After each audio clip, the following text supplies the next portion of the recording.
भगवान के खजाने को लूटने का काम किया।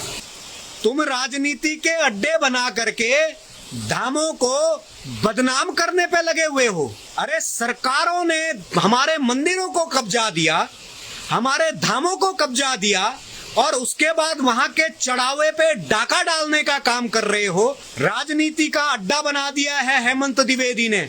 अरे तुम्हारे पुरखों ने नहीं बनाया बद्री विशाल को और तुम ये चैलेंज कर रहे हो कि वहां आकर के डिबेट करें। अरे तुमने क्या अपने पिताजी की बहूबूती समझ ली है क्या उसको? तुम अगर व्यवस्थाओं को दुरुस्त नहीं कर सकते हो तो छोड़ दो वो गद्दी और एक बार पुनः हक हकूकधारियों को और पुरोहितों को फिर से सड़कों पे आना पड़ेगा, वरना ये भाजपाई और ये भाजपा के बैठे हुए नेतागण उसको बर्बाद कर देंगे।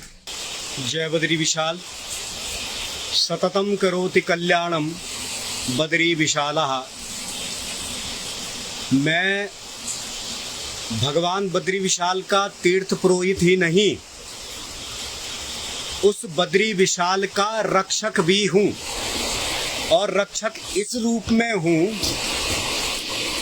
कि बद्री विशाल जी की परंपरा का संरक्षण करते हुए मेरी न जाने कितनी पीढ़ियां गुजर गई और आज वर्तमान परिस्थिति में जो बद्री विशाल के अंदर व्यवस्थाएं बनी हुई हैं, जो व्यवस्थाएं 1939 से लगातार आज तक चली हुई आ रही हैं, उस व्यवस्थाओं को लगातार जो बाधित करने का काम राजनीतिक लोगों ने किया है, उसमें धर्म के नाम पर बनी हुई सरकार भाजपा ने सबसे ज्यादा किया है। क्योंकि मैंने पूर्व में भी कहा था कि जितने इनके अध्यक्ष बने उन अध्यक्षों ने क्या क्या कारनामे वहां किए और किस किस तरह से भगवान के खजाने को लूटने का काम किया। आज जब अपने पे बन आई और अपने पे बन आई तो कहने लगे कि गणेश गोदियाल ने पक्का किया, इसने ये किया, उसने वो किया। अरे भाई, गणेश गोदियाल जी ने तो कल एक प्रेस कॉन्फ्रेंस में तुम्हारे नाम की कुर्सी लगाई थी, जिसको तुमने कहा था कि मैं इनको जो है डिबेट के लिए आमंत्रित करता हूं। तो डिबेट के लिए आमंत्रण कहां करना है? क्या ये जो हमारे धाम हैं वो राजनीति के लिए बनाए गए हैं? वो राजनीति के अड्डे बना दिए तुमने। तुम राजनीति के अड्डे बना करके धामों को बदनाम करने पे लगे हुए हो। अरे सरकारों ने हमारे मंदिरों को कब्जा दिया, हमारे धामों को कब्जा दिया और उसके बाद वहां के चढ़ावे पे डाका डालने का काम कर रहे हो और उसके बाद कह रहे हैं, हेमंत द्विवेदी कह रहे हैं कि बद्रीनाथ मंदिर के आंगन में आकर के आप जो है हमारे साथ डिबेट करो।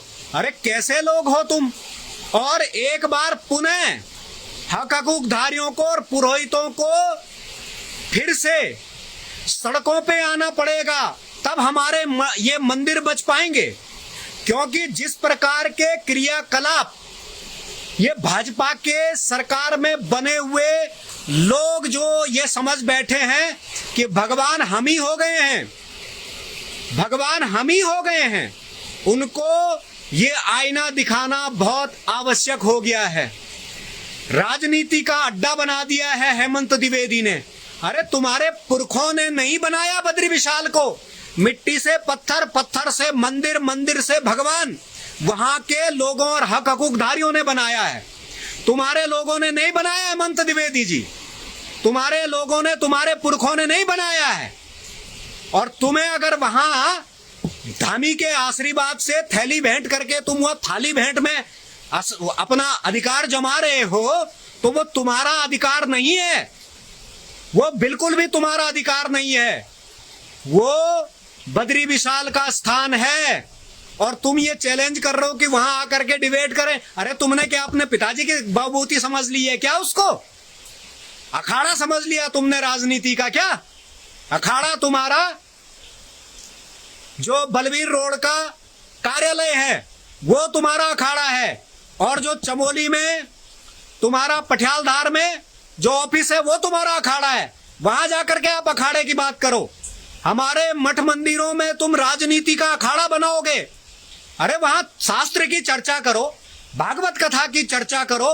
तुम वहां राजनीतिक चर्चा करने के लिए बैठाए गए हो, राजनीति करने के लिए बैठाए गए लोग हो तुम। तुम्हें राजनीति करने के लिए वहां बैठा रखा है क्या? तुम अगर व्यवस्थाओं को दुरुस्त नहीं कर सकते हो तो छोड़ दो वो गद्दी, और तुम्हारे पाप भी धुल जाएंगे अगर अपने आप छोड़ोगे। और अगर तुम्हें अगर समय से पहले जाना है तो भगवान ने बहुत कुछों को बहुत कुछ करके दे दिया है। तुम्हारी राजनीति की पारी की यह आखिरी सीढ़ी होगी, आखिरी सीढ़ी राजनीति की पारी की। बहुत सारे अध्यक्ष चले गए, देख लिया हमने सबको, लेकिन तुम्हारी राजनीति की आखिरी सीढ़ी होगी ये। तुम राजनीति का अखाड़ा बनाने जा रहे हो, राजनीति के अखाड़े के रूप में तुम दिखा रहे हो, हमारे धामों को राजनीति का अखाड़ा बना रहे हो। तुम ये कह रहे हो कि वहां आकर के डिबेट करो। अरे डिबेट करनी है तुम्हें कोई और स्थान चुनो, देहरादून का स्थान चुनो, विधानसभा का स्थान चुनो, जहां के लिए राजनीति के लिए बनाया गया धाम तुम्हारे राजनीति के लिए बनाए गए हैं। और मैं पंडा पुरोहितों से, वहां के हक हकूकधारियों से, जो 47 मंदिर समिति के अधीनस्थ हैं, उन मंदिर समिति के हक हकूकधारियों से ये निवेदन करता हूं करबद्ध रूप से कि इस हेमंत द्विवेदी के इस कुकर्म को, जो वो राजनीति का अड्डा बद्रीनाथ और केदारनाथ हमारे धामों को बनाना चाहते हैं, उन धामों को सुरक्षित रखने के लिए आप पुनः सड़कों पर आइए। वरना आज अगर हमने इनको मूक समर्थन दे दिया ना, तो ये कल हमारे देवता को कंधे में उठा करके बाहर नाचेंगे, और उस दिन जो दोष लगेगा वो दोष सबसे पहले हमको लगेगा, क्योंकि हमारे पुरखों ने उसको संजो करके रखा है, हमारे पुरखों ने संजो करके रखा है। और ये हेमंत द्विवेदी हमें कहता है कि वहां तुम जो है डिबेट का स्थान बनाओगे, वहां तुम राजनीति का स्थान बनाओगे। अरे मूर्ख व्यक्ति, तुम्हें तो यह भी पता नहीं है कि वहां की व्यवस्थाएं क्या है, तुम्हें अमल दस्तूर का पता नहीं है, तुम्हें यह पता नहीं है कि वहां पर जो हक हकूकदारी है उनका क्या नियत कार्य है। चोरी करें तुम्हारे कर्मचारी, चोरी करें तुम्हारे द्वारा अधिकृत वहां पर गणना के कर्मचारी, और बदनाम हो पंडा पुरोहित वहां के पुजारी समाज। अरे पुजारी समाजों ने तो जब वहां चवन्नी नहीं चढ़ती थी, अपने घर से घी लेकर के जाते थे, घी अपने गाय के दोहे हुए दूध से घी बना करके, और तब दिया जलाते थे। जब जो है वहां पे पैदल रास्ता था, तुम्हारे तो पुरखे भी नहीं गए होंगे वहां, हेमंत द्विवेदी जी, तुम्हारे तो पुरखे भी नहीं गए होंगे वहां, और तुम ये चैलेंज करवा रहे हो। कैसे मूर्ख लोग हैं तुम, कैसे मूर्ख तुम्हारे कुपड़ों की तुम्हारी जो है ये जमात खड़ी करी हुई है। अरे पहले तुमने वोट चोरी करी, तब तुमने सरकार बिहार में बनाई, तब तुमने सरकार बंगाल में बनाई, फिर तुमने कुर्सी चोरी ताकि तुम राज्यसभा में जा पाओ, फिर तुमने जो है सांसद चोरे ताकि तुम जो है लोकसभा में अपने मंतव्यों को पूरा करो। अब तुम चढ़ावा चोरी, चंदा चोरी, और तो और अब जो है आस्था की भी चोरी करने लगे हो। आस्था की चोरी, तुम जो है आस्था की भी चोरी करने लगे हो। और अब तो तुम अपने हमारे धामों को तुम अपने राजनीति का एक अड्डा बना रहे हो। खबरदार, मैं तुम्हें आगाह करता हूं, अगर तुमने पुनः बद्रीनाथ और केदारनाथ धाम के प्रांगण को राजनीति का अखाड़ा बनाने की कोशिश की, तो ये नरेशानंद नौटियाल, तीर्थ पुरोहित, हक हकूकधारी, ब्रह्म कपाल बद्रीनाथ तुम्हारे सामने और तुम्हारे कार्यालय के आगे आत्मदाह की चेतावनी देता है, आत्मदाह की चेतावनी। मेरे पुरखों ने संजो करके हमें वो तीर्थ दिया था कि बेटा नारायण समारंभ हम करते हुए परंपरा को जीवित रखना तुम्हारा कार्य है। तुमने उसको कार्य को आगे अग्रसरित करना है, और तुम उसको हमारे अधिकारों का हनन करते हुए तुम वहां के हकूकधारियों का और वहां के पंडा पुरोहितों के समाज को बदनाम करने का कार्य कर रहे हो, उसको तुम जो है राजनीति का अखाड़ा बनाने की कोशिश कर रहे हो।